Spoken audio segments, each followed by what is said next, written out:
গাড়ি চালানোর সময় অবশ্যই আপনি রাস্তার দিকে লক্ষ্য করবেন। আপনি ভিডিও করছেন কি সেটা দেখা বড় কথা নয়। ভিডিও করছেন, আপনি যদি মোবাইল দিয়ে ভিডিও করেন হেলমেটের সাথে অ্যাটাচ করে, তাহলে অবশ্যই আগেই গাড়ি চালানোর আগেই দেখে নেবেন যে আপনার ক্যামেরার ভিউটা কেমন হচ্ছে। যদি ঠিকঠাক হয় তাহলেই আপনি গাড়ি চালান। অন্যথায় আপনি যখন গাড়ি চালাবেন এবং চালাতে মোবাইলের দিকে যদি লক্ষ্য করেন, তাহলে অবশ্যই আপনার অ্যাক্সিডেন্ট হওয়ার সম্ভাবনা থাকবে।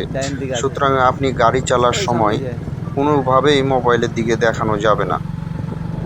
মোবাইলের দিকে দেখে আপনার ক্ষতি যদি হয়, তাহলে সেরকম ভিডিও করার কোনো প্রশ্নই আসে না।